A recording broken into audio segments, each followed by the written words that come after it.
Hey everybody, I just got finished giving some guitar and bass lessons, and one of the things I was talking to my students about today was the importance of music theory. And my bottom line when I teach it to my students is that it helps us understand why we're doing or why we're playing what we are playing.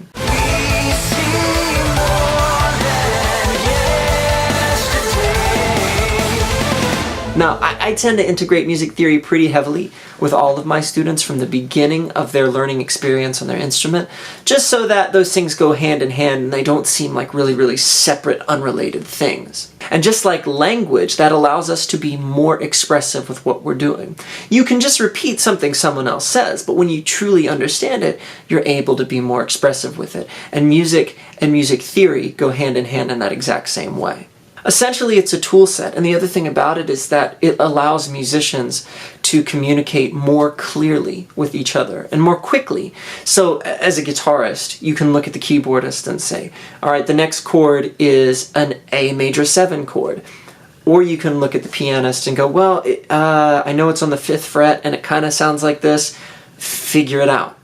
There are some arguments that people have when it comes to why they personally don't want to mess with music theory. And I know that to some, music theory seems like one of those things that's big and scary or overly complicated or something snobbish people are the only ones that get into.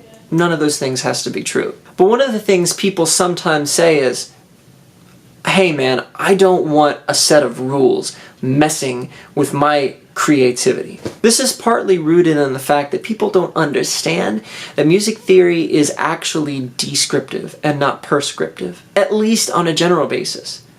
What that means is that music already exists. It already works. You don't have to have a scientific knowledge of music theory to understand music, or else only musicians would be able to enjoy it.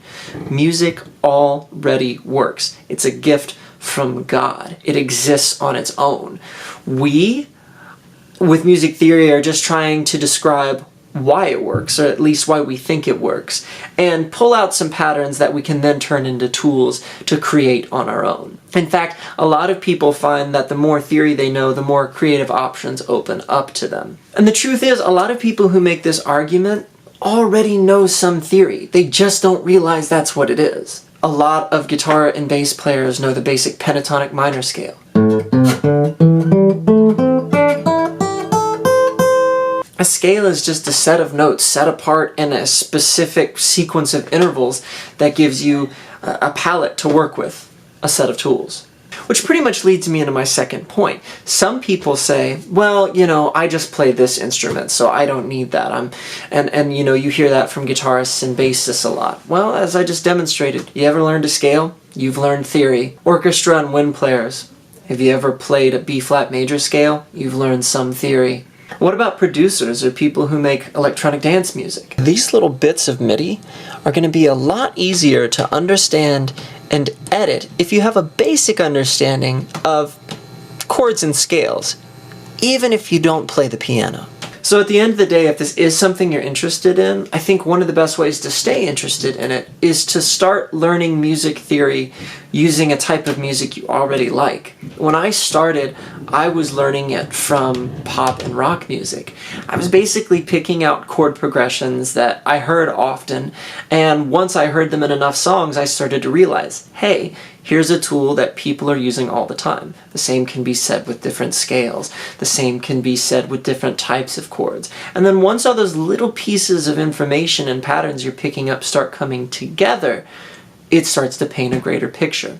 That's why with my students, all throughout their time learning, I teach them scales, I teach them modes, I teach them about intervals and key signatures and time signatures and transient modulations and common cadences, and the list goes on and on and on and on, but it all just springs out of here's certain tools that we can use to understand the music we're playing, but then also to write our own music. So that's my musical thought of the day, everybody. I'll see you again soon.